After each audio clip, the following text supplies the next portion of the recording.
മഹിതം മലയാളം.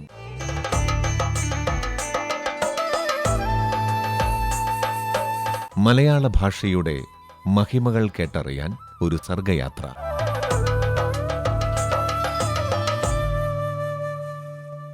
ഇന്ന് ഈ പരിപാടി അവതരിപ്പിക്കുന്നത് ഡോക്ടർ മാർഗരറ്റ് ജോർജ്.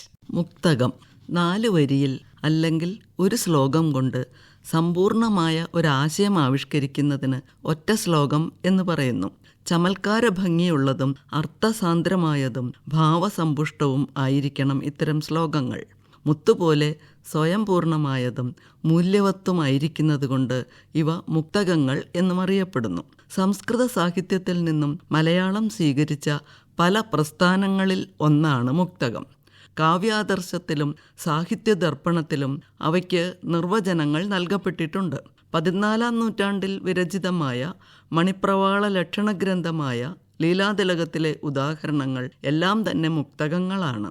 പിന്നീട് കൊടുങ്ങല്ലൂർ കളരിയിലൂടെയാണ് ഒറ്റ ശ്ലോകങ്ങൾ തഴച്ചു വളർന്നത്. ചേലപ്പറമ്പ് നമ്പൂതിരി, ഒറവങ്കര, പൂന്തോട്ടത്ത് അച്ഛൻ നമ്പൂതിരി തുടങ്ങിയവരുടെ മുക്തകങ്ങൾ പ്രസിദ്ധങ്ങളാണ്. അക്ഷരശ്ലോക സദസ്സുകളിൽ അധികവും സ്വയം സമ്പൂർണമായ ചമൽക്കാര ഭംഗിയുള്ള ഛന്ദോബദ്ധമായ ഒറ്റ ശ്ലോകങ്ങളാണ് ഉപയോഗിക്കുന്നത്. ഇക്കാലത്തും അക്ഷരശ്ലോക സദസ്സുകൾക്ക് വേണ്ടി പുതിയ മുക്തകങ്ങൾ രചിക്കപ്പെടുന്നുണ്ട്. മുക്തകങ്ങളോട് സമാനമായ കാവ്യരൂപമാണ് ഹൈക്കു. ജപ്പാനിൽ നിന്ന് വന്ന ഈ കാവ്യരൂപം 3 വരികൾ അല്ലെങ്കിൽ പദസമുച്ചയങ്ങൾ ഉൾക്കൊള്ളുന്ന ചെറു കവിതകളാണ്.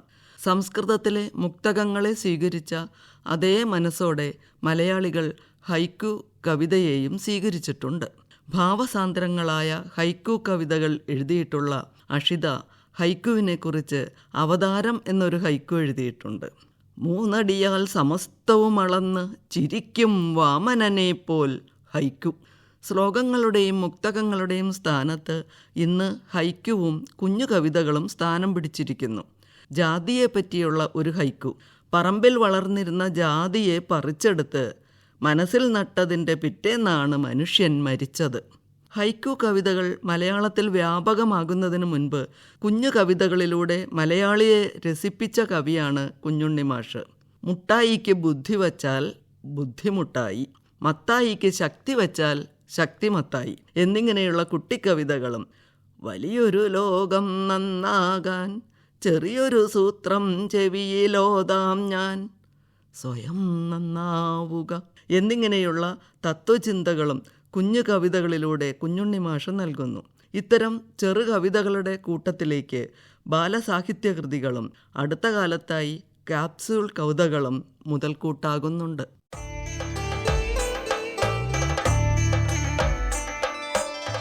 മഹിതം മലയാളം.